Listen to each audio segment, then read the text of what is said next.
Very quickly, let me say a prayer. Narayanam namaskrityam naramachayam narottamam devim saraswatim vyasam tato jaya mudirayet. Om namami dhanvantari adidevam surasurer vandit padapadmam loke jararukha bhaimrityunashanam dhataramisham vividodashi aushadhinam. So what we are doing today is Annavaha Srotasis. It's a very big Sanskrit name and sounds very menacing. Simply means your GI tract. I'm sorry, I have a churnam in my mouth. Let me spit it out. I forgot that I had a churna in my mouth. All right.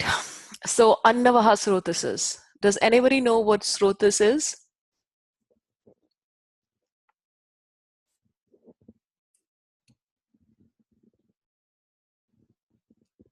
Does anybody know what a Srota is? Srota means channel. Yes, exactly. Yeah, it's a channel. So think of Srota as a river. You know, you have, I like to almost think of it as plumbing, you know, your plumbing system. And for anything to flow from A to B, you need like a set of pipes or a plumbing system. And in the body, obviously, when you think of plumbing, you're thinking copper pipes and whatnot. But the plumbing of the body, you know, you have different srotases, you have different channels for different kind of plumbing. You have the urinary system, you have the cardiovascular system, you have the GI tract, you have the lymphatic system, and they all have their little channels where things are moving from A to B. And last time we were talking about Vayu, and we talked about Panchavata, we talked about subdoshas of Vayu, the 5 Vayus. And I talked about how a Vayu, Vata, is air. You know, even air needs a medium of space to travel. It needs a srota. So what travels through srotas? What works through the medium of srotas? Vayu, Vata. Anna means grains. Literally, Anna means grains. And that is kind of synonymous with the channels that carry the, and, you know, it means grains, but what it means is food. Annavaha srotas are channels that metabolize the grains, the food, which is your GI tract. And Vyadhi simply means disorders. So before we went on our, you know, July holiday, the 3-week time off, we did an entire class, in fact, almost 2 classes on Agni. And we talked about Mandagni, and we talked about Tikshnagni, and we talked about Sama, Vishamagni. Does anybody remember very quickly? What kind of Agni does Vata person have usually? Is it variable, or is it sharp, or is it slow metabolism, the Vata? Now Vata has variable Agni. I mean, think of the Vata Agni as a candle. There's a lot of wind. So usually the candle is going to go out in the wind, right? If you have a fire candle burning, the minute you go under a fan, the candle stops burning. That time before so once the candle stops burning, there is no Agni. It kills the Agni, right? The air. So Vata is air. It basically makes the fire go really high and really low, right? So it is variable, and Pitta is sharp, Tikshna Agni. This is called Vishamagni. This is called Tikshna Agni. And what about Kapha, when we are only left with slow metabolism, very slow moving Agni? Agni is there, but again, think of it as a candle which is about to burn off. There's barely anything left in it. And think of Pitta as a candle burning very brightly. All right? So what happens in the GI tract when your Agni is Visham, Tikshna, when it's variable, sharp, or slow? What happens due to the result of high Agni or variable Agni or slow Agni is some disorders happen. Okay? So again, very quickly, you had some homework, which was to do this. And I also want you to, if you are not coming to the workshop, then, because if you're coming to the workshop, we will do Agni assessment for your clients right here. So you don't need to do that as a separate homework. If you're not coming, you need to give me 2 Agni encounters. You know, one of the people could be you, one of be someone else. To 2 Agni encounters you need to give if you haven't done it already. Okay.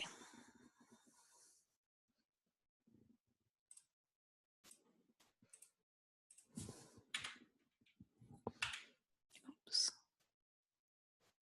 1 second, let me make it move. All right, this is your Annavahasrotases. These are right there, your gastrointestinal tract. You have the digestion, organs of digestion, the primary organs and the secondary organs, all in that picture. So in Ayurveda, only the starting from the time you have your food right from your oral cavity down to, as it goes down, it gets processed, it goes down and it's eliminated through the rectum. From here to here, that is one srota, that is one channel. That is the channel called Annavahashrotas. Why is it called Annavahashrotas? You are smelling this wonderful, beautiful, gorgeous creation, and you're putting in your mouth, and it is getting mixed with the saliva. Enzymes are acting on it, and it starts getting metabolized, and it reaches the stomach. The acids and digestive enzymes are now working on it. It's ended up in the intestine. All the nutrition is extracted. Now it ends up being mala and eliminated as waste. And think about it. You have breakfast, lunch, dinner, you have snacks. And I, being a kapha, had this really bad habit. Before I became a devotee, before I joined ashram, I would just open my mouth, and whatever was in front of it, I would just start chewing. I mean, without any, I would just open things, I find something and just put it in my mouth. Absolutely no control. It's only when I joined the ashram, there was some control. But if you think about it, from the time 3 times a day or 4 times a day for some people, you are keeping this active. And if this is where disease begins. Why? Because we are studying kaya. Kaya means body. Kaya also means agni.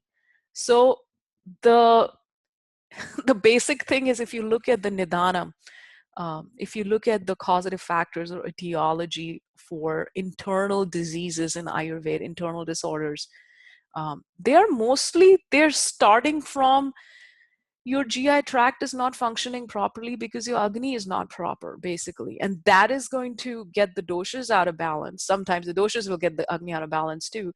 But mostly it's, once the Agni is out of balance, it's the start of disease. So if someone's coming to me for, oh my God, I have a really bad headache, my first question is, oh, you look like a vata. Are you constipated? And they're like, why are you asking me if I'm constipated? I'm coming to you for a headache. But I'm telling you, if you take haritaki, which is an Ayurvedic herb, and as well as triphala, and drink hot milk with a little bit of ghee at night, your headache would be gone. All right, I'll try your way. Oh my God, my headaches are gone. And I'm regular. And you would be surprised when I started. This was like, I was used to practice Ayurveda in India, and everybody goes to the toilet. Everybody goes to the bathroom. It's like a ritual in the morning. They will get up in the morning, they will do their prayers and puja, and then everybody goes to the bathroom. And there are people who go to the bathroom even before that. It's like, you can't even imagine. It was unheard for me. And here people would come and say that they thought that, like, they would fill up my form and say, oh, I have a great digestion. All right, how many BMs do you have a day? Oh, just 1 every 3 days. And I had ladies who thought that was normal. They did not know that not going once a day is not normal. That, my dear, is the start of disease right there, according to Ayurveda.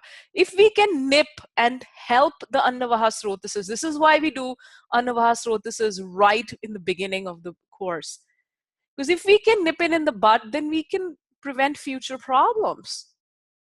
So starting from your oral cavity down to the rectum, everything that comes in between, including um, even though your secondary liver and gallbladder are not really part of Annavahasrotasis, but they're related to it.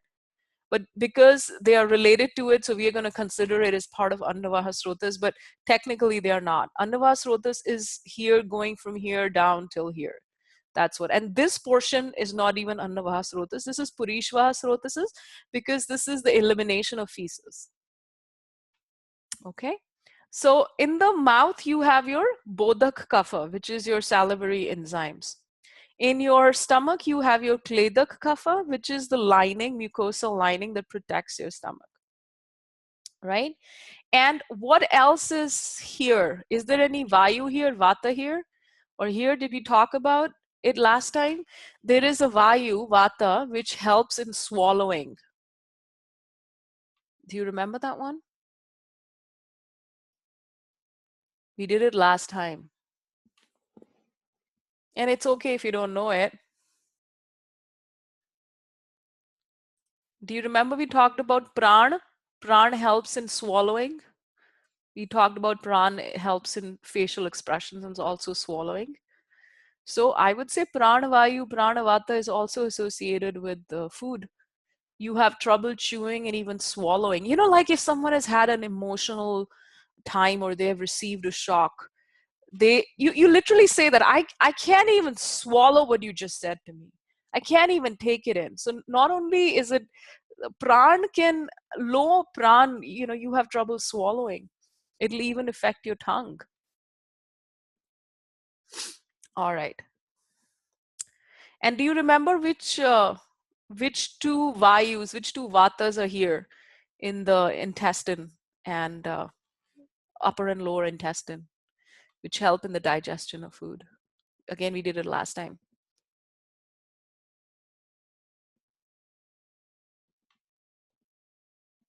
There were two, yes, apana and samana. I know these are like hard Sanskrit words. I'm sorry, but you know, eventually they're just samana, apana. Think of it as a poem, you know, prana, udana, vyana, samana, apana, just like a poem, you know, almost like A, B, C, D, E, F, G, prana, samana, apana, you know, just memorize it. I actually made my little one memorize this.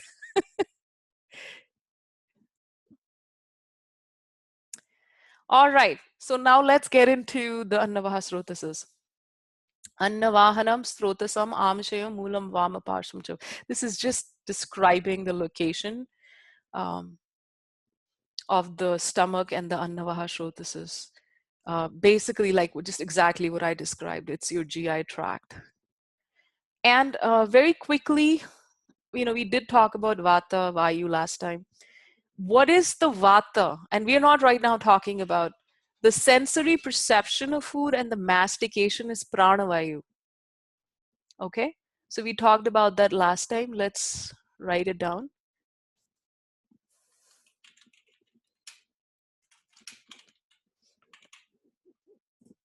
Mastication of food, swallowing of food, sensory perception, how the, you know, when you, if your nose is working nicely and you smell something and it's beautiful, and nose is associated with earth element, it's the tanmatra.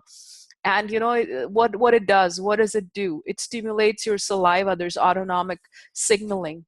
And even though the saliva itself is bodha kapha, but without the pran, the saliva is not going to, the salivary enzymes are not going to get produced.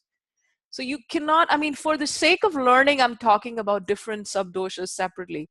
So for example, I mean, the simple act of, you know, you are passing by you know, a beautiful bakery and they're baking this beautiful sourdough bread with fresh butter or something, and the smell enters your nose, and you know, your mouth starts watering. You haven't even entered there, you are not even hungry, but this whole neuroendocrine signaling through the senses is the function of pran. It's the function of pran. It's, and the, even though the saliva itself is kapha. Similarly, the peristalsis of the food, how fast or slow the food is traveling in your intestine is also vata. The secretion, the digestive enzymes, the bile, the hydrochloric acid itself is this is pitta, right? But who is going to tell that now I need you to secrete because this person's hungry and is going to eat? That is the job of, without vata, that is not possible. And even the stimulating of secretion of bile or even inhibiting is the function of vata. Does it, just to give you an example, the doshas need to work together as a team. And again, vata being the most important dosha. So, if I were to make it very, very, very, very simple, like if I had to explain it to a 3-year-old, what do you need to do to be healthy according to Ayurveda? I would just have one answer, help vata and help agni. That's it. If you can help vata and you can help agni, other things are going to slowly get back into balance. Of course, this doesn't apply to, chronic diseases or anything like that. But just, if I had to explain it to a 3-year-old. Now, pitta is the actual metabolic system, the actual bile production, the actual secretions, the actual digestive different enzymes that are breaking down different components of the food, whether they are breaking down proteins or carbohydrates are getting converted into glucose or, metabolizing fat. And all of this is pitta. Then all your fluid secretion, gut lining, and I mean, how much, I think how many billions of bacteria are inside our body? And because we eat so much processed food, I mean, we are more colony of bacteria than we are human, if you think about it, because it's billions of bacteria inside us. So that secretion of fluid, all of that in the gut, the kleda kapha in the stomach that's protecting the stomach, the fluid within the intestine, the bacteria within the intestine, that is all kapha. And if we didn't have that, bacterial colonization within our intestine, we would be finished. It's not even possible. Any questions? Should I move forward? No question? Okay. So these are the causes of vitiation. Atimatrasya chakale cha hitasya bhojanat annavahini dushyanti vegunyat pavakasya cha. Untimely consumption of food. Ati means too much. Matra means too much. Like, this applies to me. This is my entire life. I've had to, being a kapha person, we have absolutely no control. And it's something that you work with. And when I sometimes get a kapha person who's complaining, I just don't know. I just open my mouth and I start eating. I'm like, I get you, girl, because that's what you just, as being a kapha, food is your go-to drug of choice. It doesn't even matter if it's organic, non-organic, junk. It is food. It goes in the mouth. It makes me feel better. That's pretty much your kapha thing. And of course, as we grow older, it gets better. But this is something that kaphas have to deal with.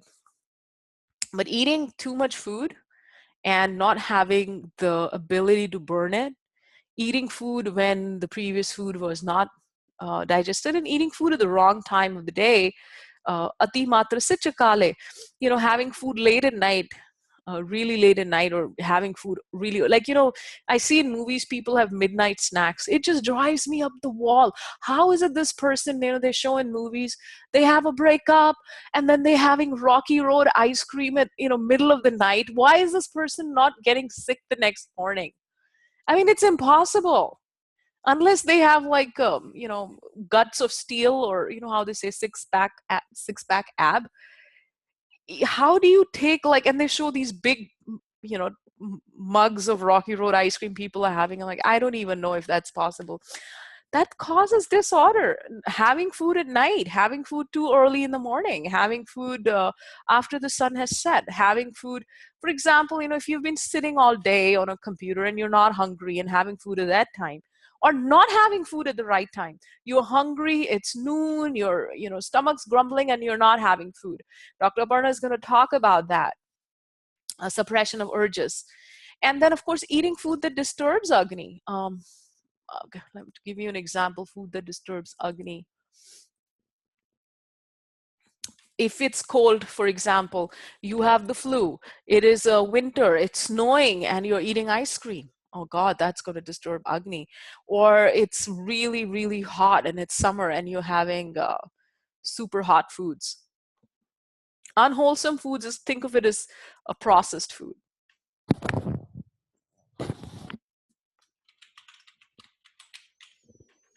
This is processed food. Any question? Should I move forward? I pretty much described, anybody, like 90% of Americans and Westerners, these are the causative factors. If too much food that disturbs Agni, processed food, and eating food at the wrong time, that's pretty much, every client you see there. And forget everything. Even if a lot of people want to eat healthy, the jobs are such. There's this whole movement in Austin with the firemen. They're eating more vegetarian food, and it just blows my mind, because there's a huge, but it's Austin, of course. But traditionally, firemen are not going to eat so healthy. They're known to have unhealthy food because they're doing 12-hour shifts, or even nurses, or even being in a job that working in shifts, for instance, it doesn't really allow you, or I don't know, for policemen, it's I don't know if they actually do it, but it's so unhealthy eating all these donuts. Laurie, maybe you would know. But the job itself, if a person is working, it kind of propagates unhealthy food. Well, I don't know if they actually do it, Laurie. You should know, right? You can tell us. But I always wanted to ask someone, does it actually happen? All of that. Is that for real? And then if that's the case, why doesn't every policeman have a pot belly? I mean, seriously. It's just, these are the things that eventually will cause a lot of problems. Oh, is this Starbucks? Okay. But I'm telling you, there's this author, there's a fireman, he wrote a book about being vegetarian and having a plant-based diet. And he's right here in Austin. And then his book became a bestseller. I can't remember his name, but then he got a lot of these firemen and policemen into whole green and plant-based food right here in Austin. And I was amazed, which is hard because this is Texas, We like a barbecue. All right. And these are some of the imbalances of Annavahasrotasis. I mean, if you think about it, if somebody doesn't feel like eating anything, that is not even considered a disease, or it's not even considered a disorder, right? But aruchi, not being able to taste your food, is a problem. That means your body is giving you feedback. So when we do, the Agni assessment form, or when we talk to our clients, we want to know, I don't really okay, this is it. I had such an interesting client. Aparnaji, you would be surprised. She's a devotee, and Pamela, if you come here, you're going to meet her on Sunday. So she says she hasn't had taste for food, and she hasn't been hungry in 30 years. 30 years she hasn't been hungry. She says she's very thin, she's very vata. She's a beautiful person, and she says that she's vegetarian, she's a devotee, she lives in a mandir doing seva and service. And in 30 years, she only eats because she has to. She doesn't taste anything, and she doesn't have an appetite. And one of the reasons in her case is that she was supposed to be on antidepressants, and 30 years ago antidepressants weren't simple like SSRIs. They were, I think, a bit more aggressive. And I don't want to go there. Let me stop recording for a while. Hang on. When I was growing up, I used to have a lot of Persian friends. At that time, Iran was ruled by Khomeini, and India was like the place where everybody was given asylum. And they would just fast all day, my friends and people, and then they would eat this big meal um, during their festivals in the evening. It's very very imbalancing, and then I would see them get sick after every year when they had their big festival of, yeah. And I've seen that. I have a client who does what is it, Lent, is it called Lent, the Catholic thing, the 40 days of you don't eat this, you don't eat that, and then you eat a lot. um, so even that, and of course overeating is different for me and you and someone who's a pitta person. Irregular eating, for example, I had, you can say you had breakfast today, lunch today, and no dinner, and tomorrow you had no lunch, but you had breakfast. So you don't know what your next meal you're going to eat because you don't have set times. So that confuses the body. Again, unwholesome food means processed foods. That's pretty much, rules out 90% of. I don't know if any of you do Netflix. I think pretty much all of you do. If you do, please watch this documentary. It's called What the Health. It was great. It's about diabetes and correlation of diabetes with animal-based products. That how diabetes is actually caused not so much by sugar, but by eating red meat. So it's just really, I just love the way this guy does the documentaries. So if you have Netflix, try to watch it. I don't know if Aparnaji you have watched this. Again, suppression of natural urges is probably one of the top reasons for diseases and pre-symptoms. Again, Dr. Aparna is going to talk about that. Sleeping during daytime. What this means is, let's say the sun comes out at 6 a.m. and you're getting up at 9 a.m., or the sun's up at 4 a.m. and you're getting up at 8 a.m. That is sleeping during day. It means if your eyes are closed, the only person who's allowed to sleep during day and take naps is children, older people, and vata. If you're pitta and kapha, not allowed, except we kaphas just love to take a nap, but that's not allowed. Unless you're pregnant or something like that. Emotional factors like jealousy, anger, greed. So, when in Ayurveda, it's believed if if you've had a shock or you're jealous or anger or, something's brewing for whatever reason, if you eat at this time, then that jealousy and anger and greed or whatever is brewing up in you will go inside your body. But when these things are going on, you need to kind of let them pass. Does that make sense? Think of these are entities. When it's like when you eat something that is very hot and spicy, you need to let the feeling pass, right? So if there are emotional things like jealousy or anger or whatever, or you're upset or anything emotional is going on, you need to let it pass, and only then you should eat. At that time, eating, it will just push it down and it gets stuck to the body.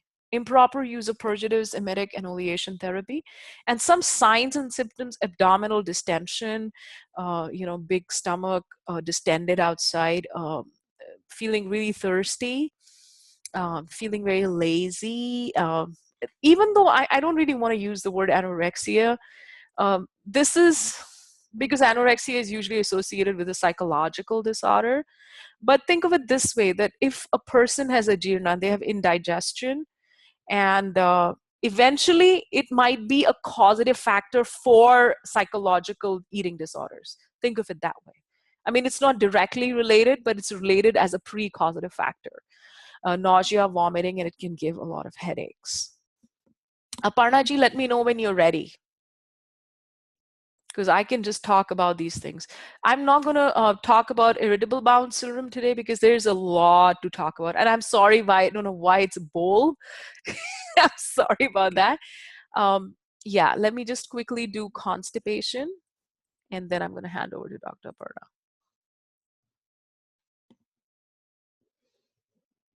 Yeah, so we can do Grahani, diarrhea, Amla Pitta, and Vibandh maybe in the next class. All right? I didn't realize, I just realized it's getting late. Any questions before I hand over?